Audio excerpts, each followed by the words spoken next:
Hello everyone, welcome to competition Roop channel. Competition Roop में आप सभी का स्वागत है।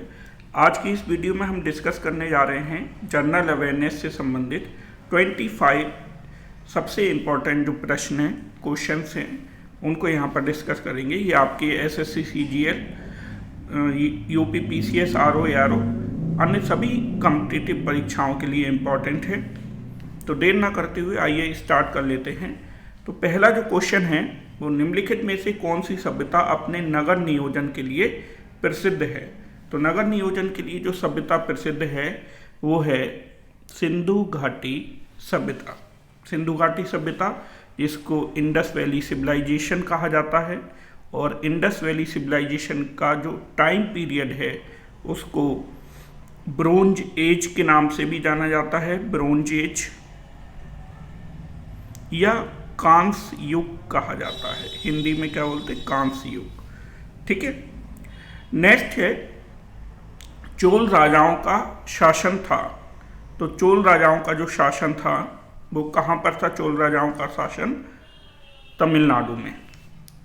चोल साम्राज्य भारत के एक प्रमुख साम्राज्यों में से रहा है। दक्षिण भारत का प्रमुख साम्राज्य रहा है। चोल राजाओं में एक राजा हुए राज प्रथम, जो इस समय के बहुत इम्पोर्टेंट राजा थे। और राज प्रथम इसलिए प्रसिद्ध हैं क्योंकि इन्होंने एक टेम्पल बनाया था तंजौर में। कहाँ पर? तंजौर, तमिलनाडु में ही। ठीक है, तंजौर में, जिसका नाम राजेश्वर था, या उस मंदिर को बृहदीश्वर मंदिर भी कहा गया है। अगला प्रश्न है अकबर के दरबार में सबसे प्रसिद्ध संगीतकार तानसेन का मूल नाम था। तानसेन का मूल नाम क्या था? रामतनु पांडे। और तानसेन का संबंध ग्वालियर से था। नेक्स्ट प्रश्न है भारतीय संविधान के अनुसार निम्न में से कौन सा मूल अधिकार नहीं है। तो यहाँ पे हमें देखना है मूल अधिकार कौन सा नहीं है। इसका करेक्ट आंसर होगा सूचना का अधिकार। सूचना का अधिकार मूल अधिकार नहीं है। लेकिन अगर अलग से पूछा जाए, इस प्रश्न में इस क्वेश्चन में एक क्रक्स है। वो क्या है कि अगर ये अलग से पूछा जाए, उसमें ये तीन ऑप्शन ना हो, ए, सी और डी, तब ये सूचना का अधिकार भी, क्योंकि सुप्रीम कोर्ट ने अपने कई डिसीजन में ये निर्णय दिया है, ये डिसीजन दिया है कि भाई सूचना का अधिकार यानी राइट टू इंफॉर्मेशन हम किस में सम्मिलित कर सकते हैं? 19 में, फ्रीडम ऑफ एक्सप्रेशन वाले अधिकार में, यानी मूल अधिकार 19 में इसको इंक्लूड किया जा सकता है। शिक्षा का अधिकार देखेंगे तो ये आर्टिकल 21A में है। भाषण का अधिकार 19(1)A में है। ठीक है। जीवन का अधिकार आर्टिकल 21 में है। राइट टू लिव, जीवन का अधिकार आर्टिकल नंबर 21 में है। नेक्स्ट क्वेश्चन पे आगे बढ़ते हैं। केंद्र और राज्य के बीच केंद्रीय संसाधनों के निर्णय पर परामर्श के लिए राष्ट्रपति द्वारा किस निकाय का गठन किया जाता है? तो किस निकाय का गठन किया जाता है? वित्त आयोग का। वित्त आयोग का वर्णन आर्टिकल नंबर 280 में है। आर्टिकल 280 में वित्त आयोग के बारे में बताया गया है। राष्ट्रपति हर 5 साल के बाद केंद्र और राज्यों के बीच जो संसाधन है उन पर डिवाइडेशन करने के लिए, बेसिकली जो टैक्स का डिवाइडेशन होता है, जो हमारा जीएसटी है, जीएसटी को किस प्रकार से सेंट्रल और स्टेट में डिवाइड किया जाएगा, उसके लिए यहाँ 5 साल बाद प्रेसिडेंट के द्वारा एक फाइनेंस कमीशन अपॉइंट किया जाता है, जिसका आर्टिकल हमारे संविधान में दिया गया है 280। नेक्स्ट क्वेश्चन है हिमाचल प्रदेश के किस जिले की सीमा चीन के साथ लगती है? तो हिमाचल प्रदेश के किन्नौर जिले की, हिमाचल प्रदेश के किन्नौर जिले की सीमा लगती है किसके साथ? चाइना के साथ। ठीक है। और हिमाचल प्रदेश की कैपिटल क्या है? शिमला। ठीक है, शिमला। गर्मियों में खूब घूमने जाते हैं। नेक्स्ट है महासागरों की तरह सूर्य और चांद के, महासागरों की सतह पर सूर्य और चांद के गुरुत्वाकर्षण से बनती हैं। क्या बनता है? ज्वार और भाटा। ज्वार और भाटे का संबंध किससे है? सूर्य के ग्रेविटी से, गुरुत्वाकर्षण से है। ठीक है, और उसी के कारण क्या है, यहाँ पर महासागरों में ज्वार भाटा से एनर्जी भी बनती है, बिजली भी बनती है आजकल। नेक्स्ट प्रश्न जो है वो है, इनमें से कौन सा एक आउटपुट कंप्यूटर डिवाइस का उदाहरण है? आउटपुट बताना है, इनपुट कौन कौन से हैं वो भी देखना है यहाँ पर। तो यहाँ पर जो इसका करेक्ट आंसर होगा वो होगा स्पीकर। बाकी तीनों क्या हैं? इनपुट डिवाइस है। इससे आपको क्या है, तीन चीज़ें पता चाहिए कि इनपुट डिवाइस में क्या क्या आता है। माउस, स्कैनर और डिजिटल कैमरा, ये इनपुट है। मतलब जो कंप्यूटर जिस चीज़ से कमांड लेता है, इनपुट होता है, और जो एक प्रोडक्ट के रूप में बाहर निकलता है। स्पीकर से क्या आवाज़ निकलती है, तो स्पीकर क्या हो गया? आउटपुट डिवाइस हो गया। नेक्स्ट क्वेश्चन पे आते हैं अब हम, और नेक्स्ट है, एलपीजी सिलेंडर में दाब के अंतर्गत द्रव रूप में मुख्यतः गैसों के किस मिश्रण को भरा जाता है? तो एलपीजी में मेन रूप से जो गैस होती हैं वो हैं प्रोपेन और ब्यूटेन होती हैं, दो गैसें हैं। लेकिन अगर क्वेश्चन ये पूछा जाए कि सबसे मेन इंपॉर्टेंट कंपोनेंट एलपीजी का क्या है, तो वो होता है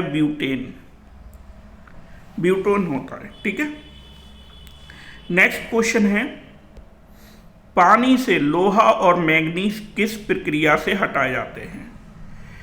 आपको पता होगा कि पानी की जो अशुद्धता है उसको दूर करने के लिए क्लोरीन का प्रयोग किया जाता है। तो क्लोरीनीकरण होता है जिसके द्वारा पानी से में जो प्योरिफिकेशन होता है पानी का, वो क्लोरीन के माध्यम से किया जाता है। निम्नलिखित में से सबसे मीठी शर्करा कौन सी है? इसका करेक्ट आंसर है फ्रक्टोज। सबसे मीठी कौन सी है? ये फलों में होती है। सबसे मीठी शर्करा कौन सी है? फ्रक्टोज है, जो किस में होती है? फ्रूट्स में होती है, फलों में। बच्चों के अंगों की अस्थियां मुड़ जाती हैं। अस्थियां मुड़ जाना एक डिसीज है, और वो किसकी कमी से होता है? विटामिन डी की कमी से ये रोग होते हैं। विटामिन डी को कैल्सीफेरॉल कहा जाता है। क्या बोलते हैं? कैल्सीफेरॉल। ठीक है, इसका रासायनिक नाम है।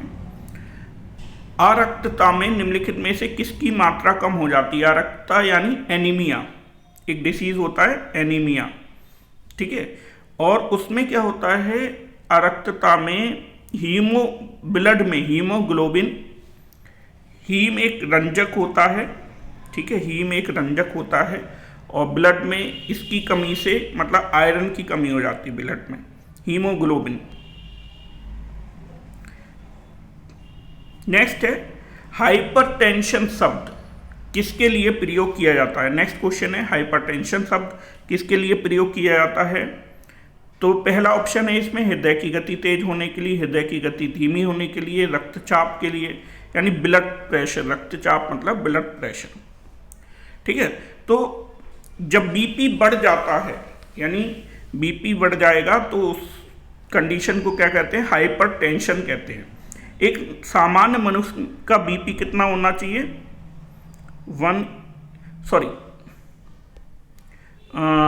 120 to 80 सिस्टोलिक एंड डायलिस्टिक।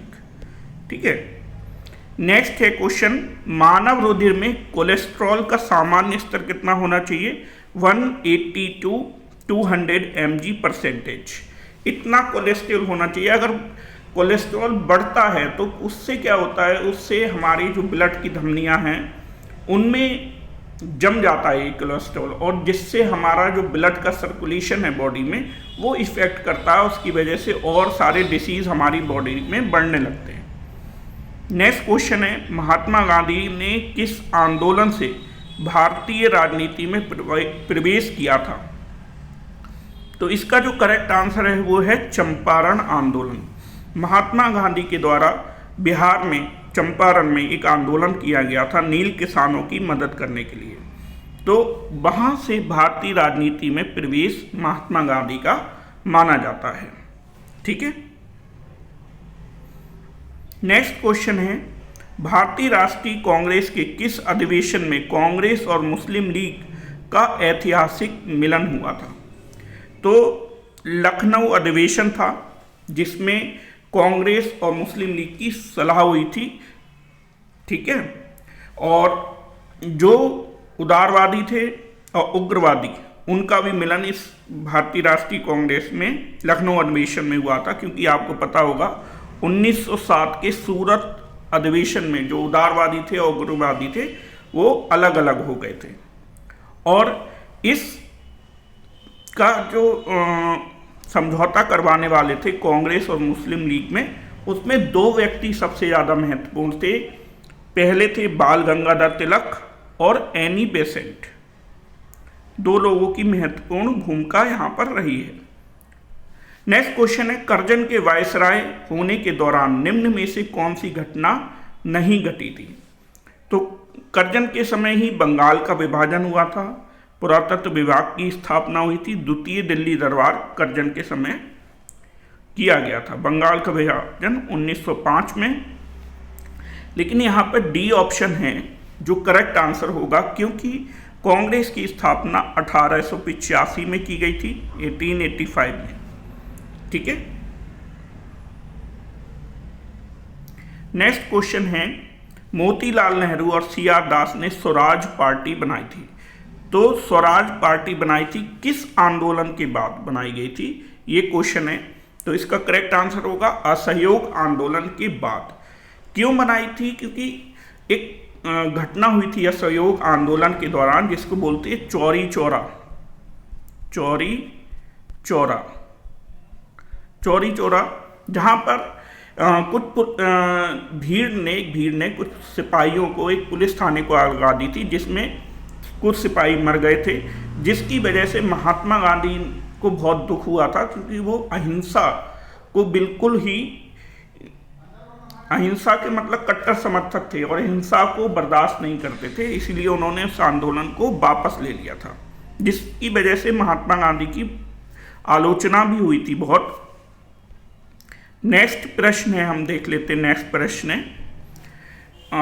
1857 के विद्रोह के दौरान भारत का गवर्नर जनरल कौन था? गवर्नर जनरल थे लॉर्ड कैनिंग।